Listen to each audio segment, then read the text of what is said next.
दोस्तों, बांग्लादेश के स्कूल्स और कॉलेजेस को शट डाउन कर दिया गया है और बांग्लादेश की सरकार ने मोबाइल इंटरनेट सर्विसेज को भी बंद कर दिया है। बांग्लादेश में चल रही हिंसा और राजनीतिक अस्थिरता का देश की अर्थव्यवस्था के साथ साथ सबसे बड़ा प्रभाव आम जनता पर पड़ा है। लोग अपने घरों से बाहर निकलने में डर रहे हैं और अपनी सुरक्षा को लेकर चिंतित हैं। गरीब और मध्यम वर्गीय परिवारों के लिए यह स्थिति और भी भयावह है, क्योंकि वे अपनी रोजमर्रा की जरूरतों को पूरा करने के लिए संघर्ष कर रहे हैं। इसके अलावा बांग्लादेश के कपड़ा उद्योग, जो कि देश की अर्थव्यवस्था की रीढ़ है, को भी इस हिंसा के कारण नुकसान उठाना पड़ रहा है। दोस्तों, बांग्लादेश में हो रही हिंसा का मुख्य कारण क्या था, आइए इस वीडियो में जानते हैं। नमस्कार दोस्तों, ओहो न्यूज आप सभी दर्शकों का दिल से स्वागत करता है। दोस्तों, यदि आपने अभी तक इस चैनल को सब्सक्राइब नहीं किया है तो अभी सब्सक्राइब कर लें। दोस्तों, बांग्लादेश में जो कुछ हो रहा है उसकी शुरुआत दरअसल कुछ हफ्ते पहले हो चुकी थी, जब सरकारी नौकरियों में आरक्षण की व्यवस्था में सुधार की मांग को लेकर बांग्लादेश के तमाम शहरों में पिछले कुछ हफ्तों से विरोध प्रदर्शन हो रहे थे। प्रारंभ में ये प्रदर्शन शांतिपूर्ण थे, लेकिन सरकार की उदासीनता और समस्याओं को नजरअंदाज करने की प्रवृत्ति के कारण धीरे धीरे ये प्रदर्शन उग्र हो गए।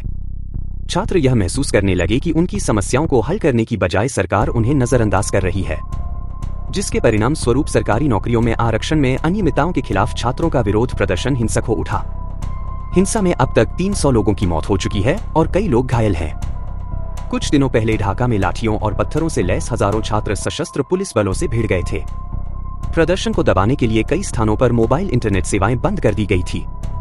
प्रधानमंत्री शेख हसीना ने कहा कि विरोध प्रदर्शन छात्रों द्वारा नहीं बल्कि आतंकवादियों द्वारा आयोजित किया जा रहा है, जो देश को अस्थिर करना चाहते हैं। उन्होंने छात्रों से भी कहा कि वे उनसे बातचीत करें और विरोध प्रदर्शन न करें। यहाँ पर सबसे बड़ा सवाल यह उठता है कि आखिर छात्रों की सरकार से क्या डिमांड है और बांग्लादेश में सरकारी नौकरियों को लेकर आरक्षण का क्या कानून है।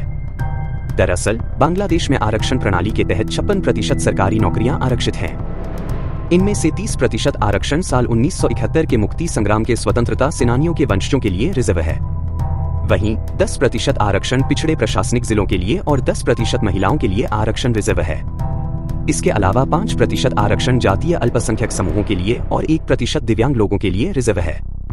इन सभी आरक्षण प्रणालियों में से विवाद उस 30% आरक्षण को लेकर है जो स्वतंत्रता सेनानियों के वंशजों को दिए जा रहे हैं। मीडिया रिपोर्ट्स के मुताबिक छात्रों का कहना है कि सरकार उन लोगों को आरक्षण देने के पक्ष में है जो शेख हसीना की सरकार का समर्थन करते हैं। छात्रों का आरोप है कि मेरिट के आधार पर सरकारी नौकरियां नहीं दी जा रही है और नौकरियों में धांधली की जा रही है। वर्तमान सेना प्रमुख वकरुज्जमान ने भी शनिवार को अधिकारियों को एक अस्पष्ट बयान देते हुए कहा कि सेना हमेशा लोगों के साथ खड़ी है और हमेशा रहेगी। सोमवार को हजारों की संख्या में प्रदर्शनकारी कर्फ्यू के बावजूद ढाका की सड़कों पर उतर पड़े और शेख हसीना के इस्तीफे की मांग करते हुए उनके सरकारी आवास की ओर बढ़ने लगे। आखिरकार शेख हसीना ने न सिर्फ इस्तीफा दे दिया बल्कि वह बांग्लादेश से भी निकल गई है। बता दें कि विरोध प्रदर्शन शुरू होने के बाद से कम 11,000 लोग गिरफ्तार किए गए हैं। दोस्तों, अब बात करते हैं लोग शेख हसीना से नाराज क्यों हैं। दोस्तों, एक समय बांग्लादेश की अर्थव्यवस्था को दुनिया की सबसे तेजी से प्रगति कर रही अर्थव्यवस्थाओं में गिना जाता है। शेख हसीना के 15 वर्ष के शासनकाल में बांग्लादेश की तस्वीर बहुत बदली है, मगर बांग्लादेश की आर्थिक प्रगति का लाभ सबको नहीं मिल रहा, जिससे वहां लोगों में असमानता बढ़ रही है। एक अनुमान है कि वहां लगभग 1.80 करोड़ युवाओं के पास नौकरियां नहीं है। यूनिवर्सिटी से पढ़े छात्रों में बेरोजगारी की दर और भी ज्यादा है। बांग्लादेश टेक्सटाइल क्षेत्र में एक बड़ा नाम है और वहां बने रेडीमेड कपड़े सारी दुनिया में निर्यात होते हैं। इस उद्योग में लगभग 40 लाख लोगों को रोजगार मिला हुआ है, मगर इन नौकरियों में कॉलेजों के पढ़े लिखे छात्रों के लिए संभावनाएं बहुत कम हैं।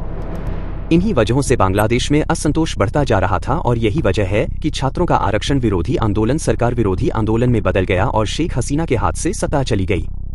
शेख हसीना ने सोमवार को प्रधानमंत्री पद से इस्तीफा दे दिया और देश छोड़ दिया। मीडिया रिपोर्टों के अनुसार 5 दशक से भी अधिक समय पहले दक्षिण एशियाई राष्ट्र के जन्म के बाद से अब तक की सबसे भीषण हिंसा में और अधिक लोगों की मौत हो गई है। एक प्रेस कॉन्फ्रेंस को संबोधित करते हुए बांग्लादेश के सेना प्रमुख ने कहा, पीएम हसीना ने इस्तीफा दे दिया है। देश को चलाने के लिए अंतरिम सरकार बनाई गई है। हम देश में शांति वापस लाएंगे। हम नागरिकों से हिंसा रोकने के लिए कहते हैं।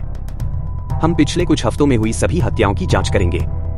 इधर भारत बांग्लादेश सीमा पर हाई अलर्ट घोषित कर दिया गया है तथा सुरक्षा की समीक्षा के लिए बीएसएफ महानिदेशक मौके पर पहुंच गए हैं। सेना के अधिकारियों ने बताया कि सीमा सुरक्षा बल ने पड़ोसी देश के घटनाक्रम के मद्देनजर 4096 किलोमीटर लंबी भारत बांग्लादेश सीमा पर अपनी सभी इकाइयों में सोमवार को हाई अलर्ट जारी कर दिया।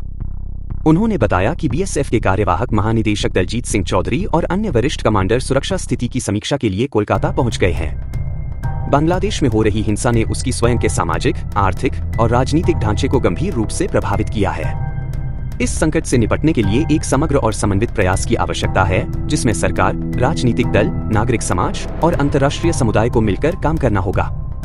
केवल तभी बांग्लादेश इस संकट से उबर पाएगा और एक शांतिपूर्ण और स्थिर देश के रूप में आगे बढ़ सकेगा।